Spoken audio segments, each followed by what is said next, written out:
श्री स्वामी हरिदास विजय तेतराम, श्री युगल सरकार, सदगुरुदेव और आप सभी रसिक भक्तवृंदों के श्री चरणों में दास का साष्टांग दंडवत प्रणाम। आज श्रीमद् भागवत महापुराण के दशम स्कंद के अंतर्गत 13वां अध्याय ब्रह्मा जी का मोह और उसका नाश। श्री सुखदेव जी कहते हैं, परीक्षित, तुम बड़े भाग्यवान हो।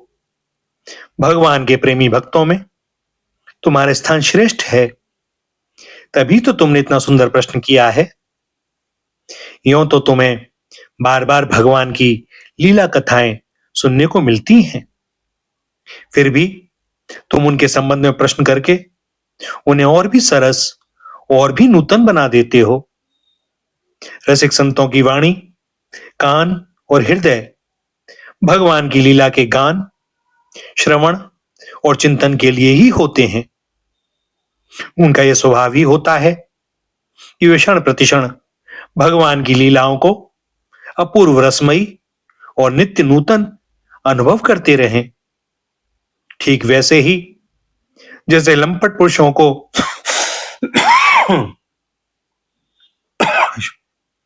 क्षमा कीजिएगा, ठीक वैसे ही जैसे लंपट पुरुषों को स्त्रियों की चर्चा में नया नया रस जान पड़ता है। परीक्षित, तुम एकाग्र चित्त से श्रवण करो। यद्यपि भगवान की यह लीला अत्यंत रहस्यमयी है, फिर भी मैं तुम्हें सुनाता हूं, क्योंकि दयालु आचार्यगण अपने प्रेमी शिष्य को गुप्त रहस्य भी बतला दिया करते हैं। यह तो मैं तुमसे कह ही चुका हूं कि भगवान श्री कृष्ण ने अपने साथी ग्वाल बालों को मृत्यु रूप अगासुर के मुंह से बचा लिया। इसके बाद वे उन्हें यमुना के पुरन पर ले आए और उनसे कहने लगे, मेरे प्यारे मित्रों, यमुना जी का यह पुलिन अत्यंत रमणीय है। देखो तो सही, यहाँ की बालू कितनी कोमल और स्वच्छ है। हम लोगों के लिए खेलने की तो यहाँ सभी सामग्री विद्यमान है। देखो, एक और रंग बिरंगे कमल खिले हुए हैं और उनकी सुगंध से खिंचकर भौरे गुंजार कर रहे हैं, तो दूसरी ओर सुंदर सुंदर पक्षी बड़ा ही मधुर कलरव कर रहे हैं, जिसकी प्रतिध्वनि से सुशोभित वृक्ष इस स्थान की शोभा बढ़ा रहे हैं। अब हम लोगों को यहाँ भोजन कर लेना चाहिए, क्योंकि दिन बहुत चढ़ आया है और हम लोग भूख से पीड़ित हो रहे हैं। बछड़े पानी पीकर समीप ही धीरे धीरे हरी हरी घास चरते रहे। ग्वाल बालों ने एक स्वर से कहा, ठीक है, ठीक है। उन्होंने बछड़ों को पानी पिलाकर हरी हरी घास में छोड़ दिया और अपने अपने छींके खोल खोल कर भगवान के साथ बड़े आनंद से भोजन करने लगे। सबके बीच में भगवान बैठ गए। उनके चारों ओर ग्वाल बालों ने बहुत सी मंडलाकार पंक्तियां बना ली और एक से एक सटकर बैठ गए। सबके मुंह श्री कृष्ण की ओर थे और सबकी आंखें आनंद से खिल रही थीं। वन भोजन के समय श्री कृष्ण के साथ बैठे हुए ग्वाल बाल ऐसे शोभायमान हो रहे थे, मानो कमल की कर्णिका के चारों ओर उसकी छोटी बड़ी पंखुड़ियां सुशोभित हो रही हों। कोई पुष्प तो कोई पत्ते और कोई कोई पल्लव, अंकुर, फल, छीके, छाल एवं पत्थरों के पात्र बनाकर भोजन करने लगे।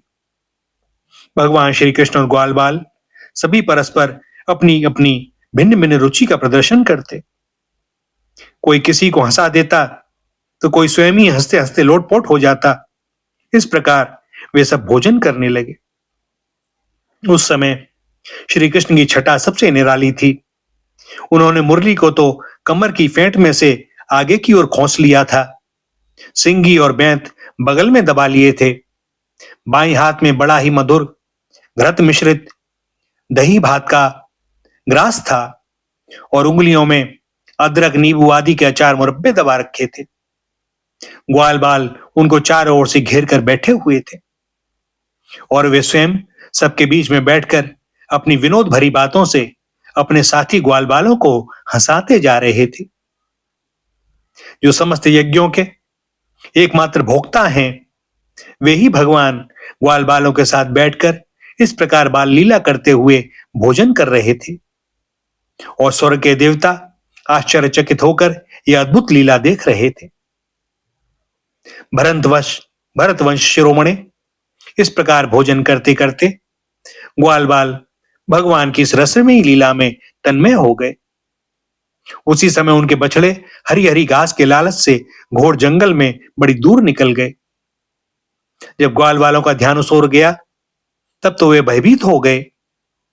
उस समय अपने भक्तों के भय को भगा देने वाले भगवान श्री कृष्ण ने कहा, मेरे प्यारे मित्रों, तुम लोग भोजन करना बंद मत करो, मैं अभी बछड़ों को लिए आता हूं। ग्वाल बालों से इस प्रकार कहकर भगवान श्री कृष्ण हाथ में दही भात का कौर लिए ही पहाड़ों, गुफाओं, कुंजों एवं अन्य भयंकर स्थानों में अपने तथा साथियों के बछड़ों को ढूंढने के लिए चल दिए। परीक्षित, ब्रह्मा जी पहले से ही आकाश में उपस्थित थे। प्रभु के प्रभाव से अगासुर का मोक्ष देखकर उन्हें बड़ा आश्चर्य हुआ। उन्होंने सोचा कि लीला से मनुष्य बालक बने हुए भगवान श्री कृष्ण की कोई और मनोहर महिमामयी लीला देखनी चाहिए। ऐसा विचार कर उन्होंने पहले तो बछड़ों को और भगवान श्री कृष्ण के चले जाने पर ग्वाल बालों को भी अन्यत्र ले जाकर रख दिया और स्वयं अंतर ध्यान हो गए। अंततः वे जड़ कमल की ही तो संतान है। भगवान श्री कृष्ण बछड़े न मिलने पर यमुना जी के पुलिन पर लौट आए। परंतु यहां क्या देखते हैं कि ग्वाल बाल भी नहीं है। तब उन्होंने वन में घूम घूम कर चारों ओर उन्हें ढूंढा, परंतु जब ग्वाल बाल और बछड़े उन्हें कहीं न मिले तब वे तुरंत जान गए कि यह सब ब्रह्मा की करतूत है। वे तो सारे विश्व के एकमात्र ज्ञाता हैं। अब भगवान श्री कृष्ण ने बछड़ों और ग्वाल बालों की माताओं को तथा ब्रह्मा जी को भी आनंदित करने के लिए अपने आप को ही बछड़ों और ग्वाल बालों दोनों के रूप में बना लिया। भैया भगवान सर्वसमर्थ हैं। वे ब्रह्मा जी के चुराए हुए ग्वाल बाल और बछड़ों को ला सकते थे, किंतु इससे ब्रह्मा जी का मोह दूर ना होता और वे भगवान की उस दिव्य माया का ऐश्वर्य न देख सकते जिसने उनके विश्वकर्ता होने के अभिमान को नष्ट कर दिया। इसलिए भगवान उन्हीं ग्वाल बाल और बछड़ों को न लाकर स्वयं ही वैसे ही एवं उतने ही ग्वाल बाल और बछड़े बन गए। परीक्षित, वे बालक और बछड़े संख्या में जितने थे, जितने छोटे छोटे उनके शरीर थे, उनके हाथ पैर जैसे थे, उनके बाद जितनी और जैसी छड़ियां, सिंगी, बांसुरी, पत्ते और छींके थे, जैसे और जितने वस्त्राभूषण थे, उनके शील, स्वभाव, गुण, नाम, रूप और अवस्थाएं जैसी थीं। जिस प्रकार वे खाते पीते और चलते थे, ठीक वैसे ही और उतने ही रूपों में सर्वस्वरूप भगवान श्री कृष्ण प्रकट हो गए।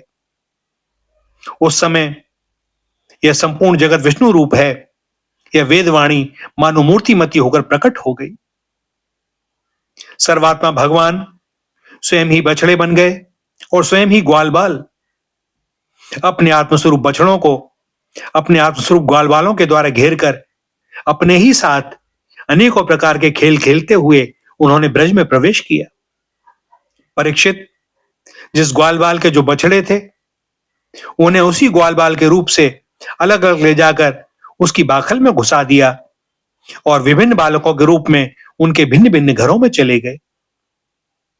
ग्वाल बालों की माताएं बांसुरी की तान सुनते ही जल्दी से दौड़ आईं। ग्वाल बाल बने हुए पर ब्रह्म श्री कृष्ण को अपने बच्चे समझकर हाथों से उठाकर उन्होंने जोर से हृदय से लगा लिया। वे अपने स्तनों से वात्सल्य स्नेह की अधिकता के कारण सुधा से भी मधुर और आसव से भी मादक चुचुआता हुआ दूध उन्हें पिलाने लगी।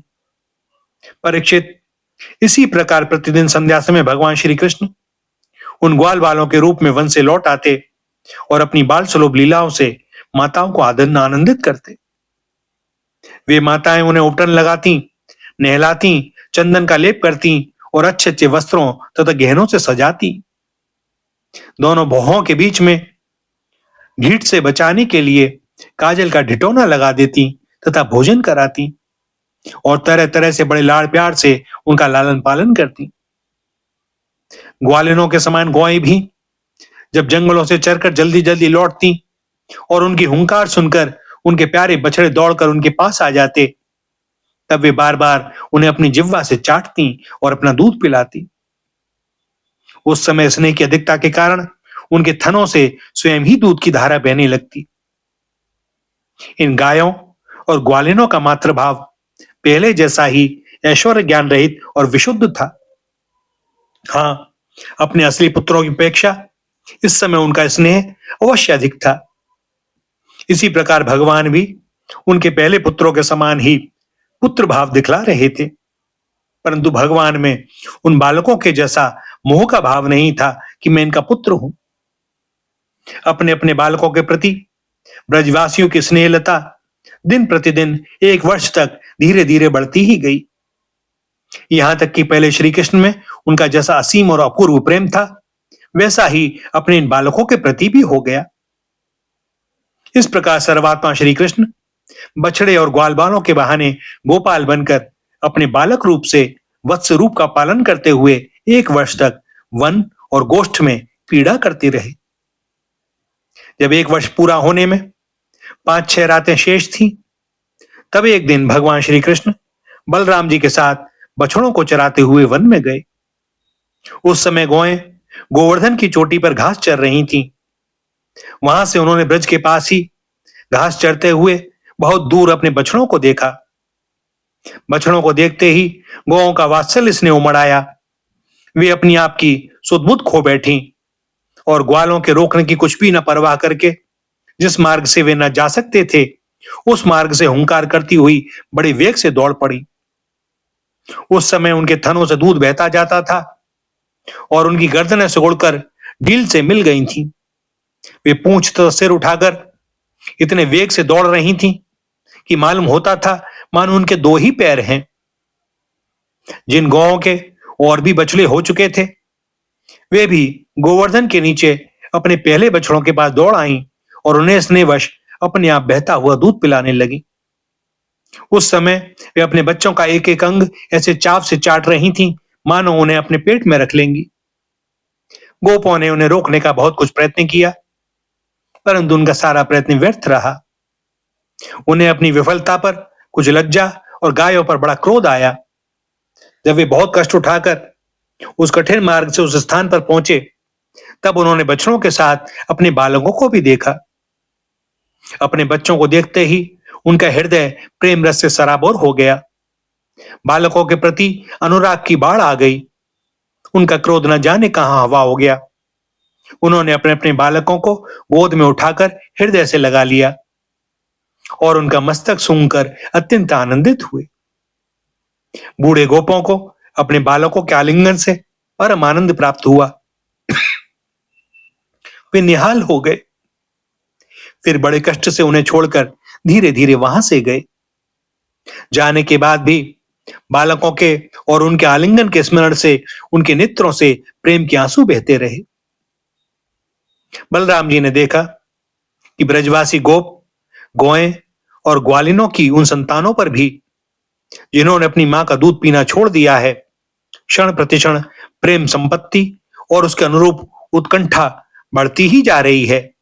तब वे विचार में पड़ गए, क्योंकि उन्हें उसका कारण मालूम न था। यह कैसी विचित्र बात है। सर्वात्मा श्री कृष्ण में ब्रजवासियों का और मेरा जैसा अपूर्व स्नेह है, वैसा ही इन बालकों और बछड़ों पर भी बढ़ता जा रहा है। यह कौन सी माया है, कहां से आई है? यह किसी देवता की है, मनुष्य की है अथवा असुरों की? परंतु क्या ऐसा भी संभव है? नहीं नहीं, यह तो मेरे प्रभु की ही माया है और किसी की माया में ऐसी सामर्थ्य नहीं जो मुझे भी मोहित कर ले। बलराम जी ने ऐसा विचार करके ज्ञान दृष्टि से देखा तो उन्हें ऐसा मालूम हुआ कि इन सब बछड़ों और ग्वाल बालों के रूप में केवल श्री कृष्ण ही श्री कृष्ण हैं। तब उन्होंने श्री कृष्ण से कहा, भगवान, ये ग्वाल बाल और बछड़े न देवता हैं और न तो कोई ऋषि ही। इन भिन्न भिन्न रूपों का आश्रय लेने पर भी आप अकेले ही इन रूपों में प्रकाशित हो रहे हैं। कृपया स्पष्ट करके थोड़े में ही यह बतला दीजिए कि आप इस प्रकार बछड़े, बालक, सिंगी, रस्सी आदि के रूप में अलग अलग क्यों प्रकाशित हो रहे हैं। तब भगवान ने ब्रह्मा जी की सारी करतूत सुनाई और बलराम जी ने सारी बातें जान ली। परीक्षित, तब तक ब्रह्मा जी ब्रह्मलोक से ब्रज में लौट आए। उनके कालमान से अब तक केवल एक त्रुटि, अर्थात जितनी देर में तीखी सुई से कमल की पंखुड़ी छिदे उतना ही समय व्यतीत हुआ था। उन्होंने देखा कि भगवान श्री कृष्ण ग्वाल बाल और बछड़ों के साथ 1 वर्ष से पहले की भांति ही क्रीड़ा कर रहे हैं। वे विचार करने लगे, गोकुल में जितने भी ग्वाल बाल और बछड़े थे वे तो मेरी मायामयी शैया पर सो रहे हैं। उनको तो मैंने अपनी माया से अचेत कर दिया था, वे तब से अब तक सचेत नहीं हुए। तब मेरी माया से मोहित ग्वाल बाल और बछड़ों के अतिरिक्त ये उतने ही दूसरे बालक तथा बछड़े कहां से आ गए जो 1 वर्ष से भगवान के साथ खेल रहे हैं। ब्रह्मा जी ने दोनों स्थानों पर दोनों को देखा और बहुत देर तक ध्यान करके अपनी ज्ञान दृष्टि से इनका रहस्य खोलना चाहा। परंतु इन दोनों में कौन से पहले के ग्वाल बाल हैं और कौन से पीछे बना लिए गए हैं, इनमें से कौन सच्चे हैं और कौन बनावटी, यह बात वे किसी प्रकार भी न समझ सके। भगवान श्री कृष्ण की माया में तो सभी मुग्ध हो रहे हैं, परंतु कोई भी माया मोह भगवान का स्पर्श नहीं कर सकता। ब्रह्मा जी उन्हीं भगवान श्री कृष्ण को अपनी माया से मोहित करने चले थे, किंतु उनको मोहित करना तो दूर रहा, वे अजन्मा होने पर भी अपनी ही माया से स्वयं ही मोहित हो गए। जिस प्रकार रात के घोर अंधकार में कोहरे के अंधकार का और दिन के प्रकाश में जुगनू के प्रकाश का पता नहीं चलता, वैसे ही जब क्षुद्र पुरुष महापुरुषों पर अपनी माया का प्रयोग करते हैं तब वह उनका तो कुछ बिगाड़ नहीं सकती, अपना ही प्रभाव खो बैठती है। ब्रह्मा जी विचार कर ही रहे थे कि उनके देखते देखते उसी क्षण सभी ग्वाल बाल और बछड़े श्री कृष्ण के रूप में दिखाई पड़ने लगे। सबके सब सजल जलधर के समान श्यामवर्ण, पीतांबरधारी, शंख चक्र गदा और पद्म से युक्त चतुर्भुज, सबके सिर पर मुकुट, कानों में कुंडल और कंठों में मनोहर हार तथा वनमालाएं शोभायमान हो रही थी। उनके वक्षस्थल पर स्वर्ण की सुनहली रेखा श्रीवत्स, बाहुओं में बाजूबंद, कलाइयों में शंखाकार रत्नों से जड़े कंगन, श्री चरणों में नूपुर और कड़े, कमर में करधनी तथा उंगलियों में अंगूठियां जगमगा रही थी। वे नख से शिख तक समस्त अंगों में कोमल और नूतन तुलसी की मालाएं, जो उन्हें बड़े भाग्यशाली भक्तों ने पहनाई थी, धारण किए हुए थे। उनकी मुस्कान चांदनी के समान उज्जवल थी और रत्नारे नैनों की कटाक्षपूर्ण चितवन बड़ी ही मधुर थी। ऐसा जान पड़ता था मानो इन दोनों के द्वारा सत्वगुण और रजगुण को स्वीकार करके भक्तजनों के हृदय में शुद्ध लालसाएं जगाकर उनको पूर्ण कर रहे हैं। ब्रह्मा जी ने यह भी देखा कि उन्हीं के जैसे दूसरे ब्रह्मा से लेकर तृण तक सभी चराचर जीव मूर्तिमान होकर नाचते गाते अनेक प्रकार की पूजा सामग्री से अलग अलग भगवान के उन सब रूपों की उपासना कर रहे हैं। उन्हें अलग अलग अणिमा महिमा आदि सिद्धियां, माया विद्या आदि विभूतियां और महतत्व आदि 24 तत्व चारों ओर से घेरे हुए हैं। प्रकृति में शोभ उत्पन्न करने वाला काल, उसके परिणाम का कारण स्वभाव, वासनाओं को जगाने वाला संस्कार, कामनाएं, कर्म, विषय और फल, सभी मूर्तिमान होकर भगवान के प्रत्येक रूप की उपासना कर रहे हैं। भगवान की सत्ता और महत्ता के सामने उन सभी की सत्ता और महत्ता अपना अस्तित्व खो बैठी थी। ब्रह्मा जी ने यह भी देखा कि वे सभी भूत, भविष्य और वर्तमान काल के द्वारा सीमित नहीं हैं, त्रिकालाबाधित सत्य हैं। वे सब के सब स्वयं प्रकाश और केवल अनंत आनंद स्वरूप हैं। उनमें जड़ता अथवा चेतनता का भेदभाव नहीं है, वे सब के सब एक रस हैं। यहां तक कि उपनिषददर्शी तत्वज्ञानियों की दृष्टि भी उनकी अनंत महिमा का स्पर्श नहीं कर सकती। इस प्रकार ब्रह्मा जी ने एक साथ ही देखा कि वे सब के सब उन पर ब्रह्म परमात्मा श्री कृष्ण के ही स्वरूप हैं, जिनके प्रकाश से यह सारा चराचर जगत प्रकाशित हो रहा है। यह अत्यंत आश्चर्यजनक दृश्य देखकर ब्रह्मा जी तो चकित रह गए। उनकी 11 इंद्रियां अर्थात 5 कर्मेंद्रिय, 5 ज्ञानेंद्रिय और एक मन क्षुब्ध एवं स्तब्ध रह गए। वे भगवान के तेज से निस्तेज होकर मौन हो गए। उस समय वे ऐसे स्तब्ध होकर खड़े रह गए मानो ब्रज के अधिष्ठात्र देवता के पास एक पुतली खड़ी हो। परीक्षित, भगवान का स्वरूप तर्क से परे है। उसकी महिमा असाधारण है। वह स्वयं प्रकाश, आनंद स्वरूप और माया से अतीत हैं। वेदांत भी साक्षात रूप से उनका वर्णन करने में असमर्थ हैं।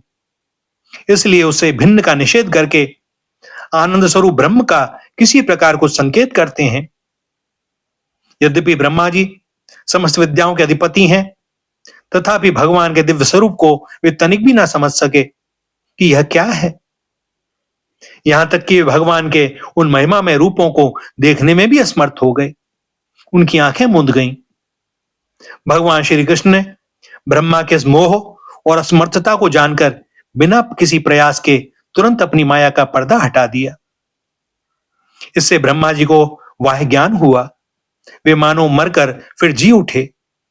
सचेत होकर उन्होंने ज्यों त्यों करके बड़े कष्ट से अपने नेत्र खोले। तब कहीं उन्हें अपना शरीर और यह जगत दिखलाई पड़ा।